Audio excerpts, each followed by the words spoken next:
Coffee Break Read Briefing from Iconoclast, Mistrust and Treason by E.M. Swift Hook.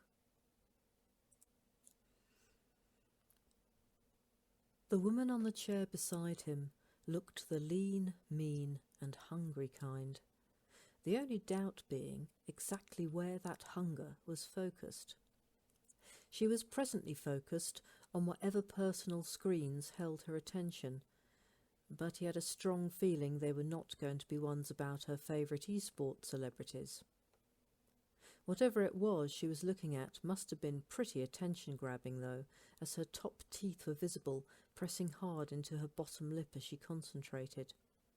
Then she moved her arm, and he saw the slight bulk of a wrist slot analysis device, no doubt the source of her screens. It also answered all his questions.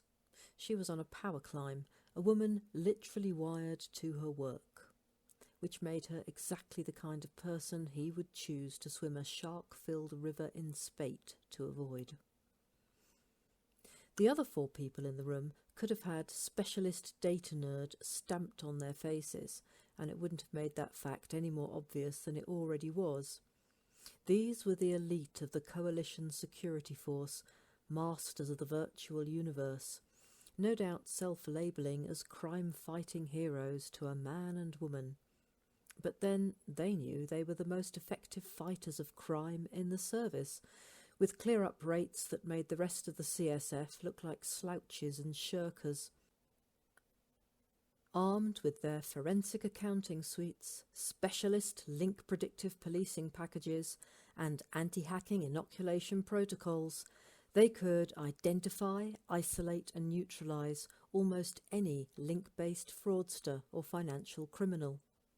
Usually they had their perpetrator fingered within moments of the crime, sometimes even before the crime was committed. But if not, they could always fearlessly hunt the evildoers down in the information jungles of the Coalition link networks, then analyse them into submission. Very scary people. Not. In his experience, they were never happy when asked to dirty their hands to provide reports on the sort of research their more reality-oriented colleagues might require. Things about the messy side of life, with real blood, real violence, real emotions. It was only when someone very senior was holding a briefing these people were ever in evidence. Had Jex not been running this, there would have been a single junior techie remote linking poor quality information packages someone had knocked together on their lunch break. But with the head of the CSF involved, every department manager had made it a point to turn up in person just to be seen. Even so, they were all looking put upon and focused more on their own screens than on what was happening in the room, glancing up now and then as if worried they might have missed the start of the briefing, then ploughing their attention back into their virtual worlds. Clearly, as far as they were concerned, there were much better uses for their valuable time. And they were probably right. No doubt they should be off tagging some new virus or breaching a criminal firewall in the depths of the underlink networks. But instead, because this was Jek's personal show, they were having to be here in the flesh, parading themselves so they could give whatever briefing this was some skeleton of fact.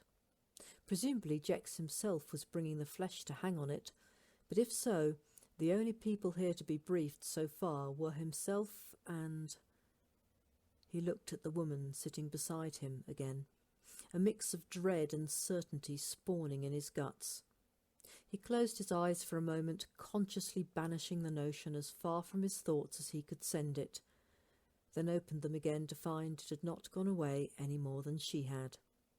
He had been wrong about such things before. He would have to hope he was wrong this time too.